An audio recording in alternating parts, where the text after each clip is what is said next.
My name is Amy. My student number is 1. The title is A Guerrilla Gardener in South Central LA. I'm a freshman at NCUE. The name of the speaker is Finley. I live in South Central. This is South Central. Liquor stores, fast food, vacant lots. So the city planners, they get together and they figure they're going to change the name South Central to make it represent something else. So they change it to South Los Angeles. Like this is going to fix what's really going wrong in the city. This is South Los Angeles. Laughter, liquor stores, fast food, vacant lots. Just like 26.5 million other Americans, I live in the food desert. South Central Los Angeles, home of the drive-thru and the drive-by. Funny thing is, the drive-thrus are killing more people than the drive-bys. People are dying from curable diseases in South Central Los Angeles. For instance, the obesity rate in my neighborhood is 5 times higher than, say, Beverly Hills, which is probably 10 miles away. I got tired of seeing this happening, and I was wondering, how would you feel if you had no access to healthy food? If every time you walk out your door, you see the ill effects that the present food system has on your neighborhood. I see wheelchairs bought and sold like used cars. I see dialysis centers popping up like Starbucks. And I figured this has to stop. So I figured that the problem is the solution. Food is the problem and food is the solution.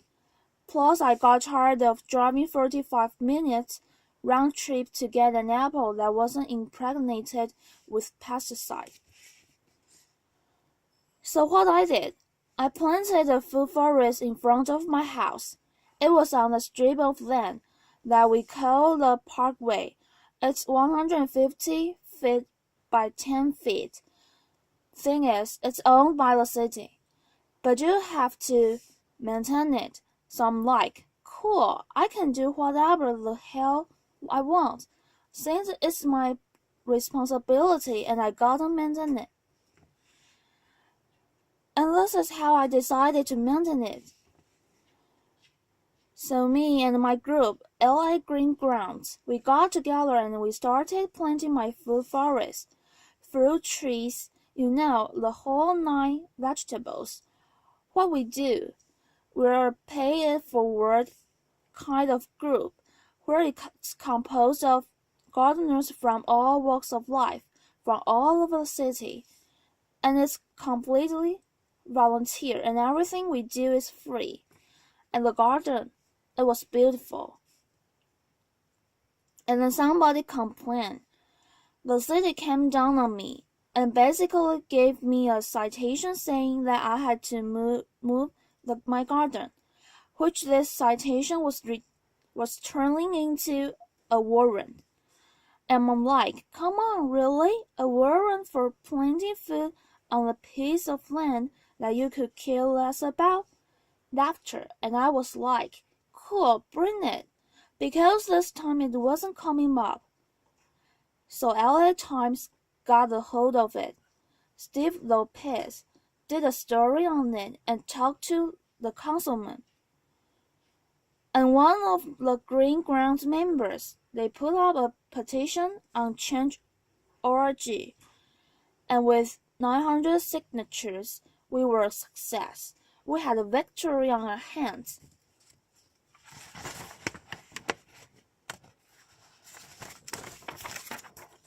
My councilman even called in and said how they endorsed and loved what we were doing. I mean, come on, why wouldn't they? LA leads the United States in vacant lots that the city actually owns. They own 26 square miles of vacant lots. That's 20 Central Parks. That's enough space to plant 725 million tomato plants. Why in the hell would they not okay this? Growing one plant will give you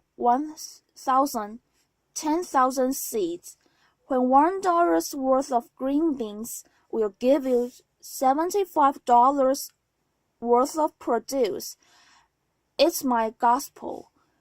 When I'm telling people grow your own food, growing your own food is like printing your own money. Applause. See, I have a legacy in South Central. I grew up there.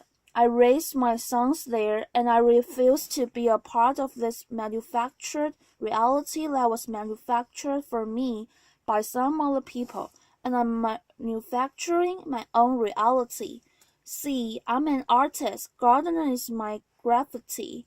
I grow my art, just like a graffiti artist.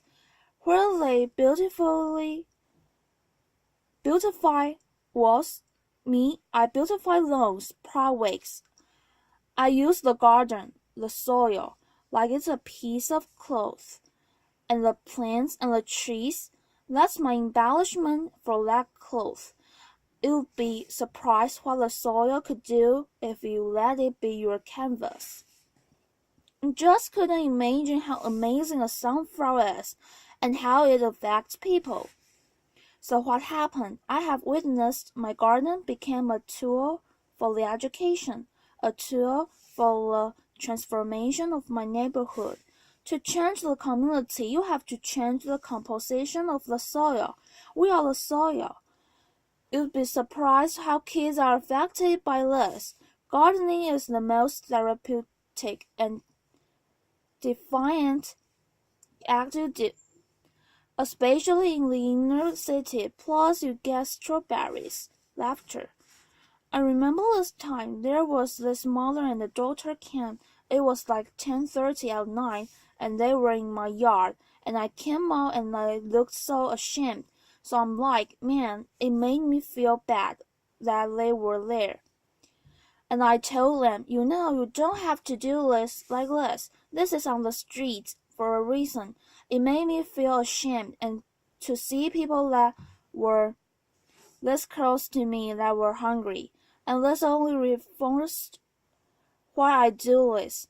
And people ask me, Finn, aren't you afraid people are going to steal your food? I'm like, hell no, I ain't afraid they're gonna steal it. That's why it's on the street. That's the whole idea.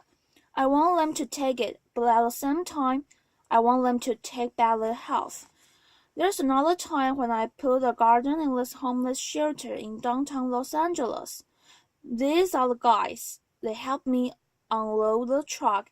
It was cool, and they just shared the stories about how this affected them and how they used to plant with their mother and their grandmother, and it was just cool to see how this changed them, if it was only for that one moment.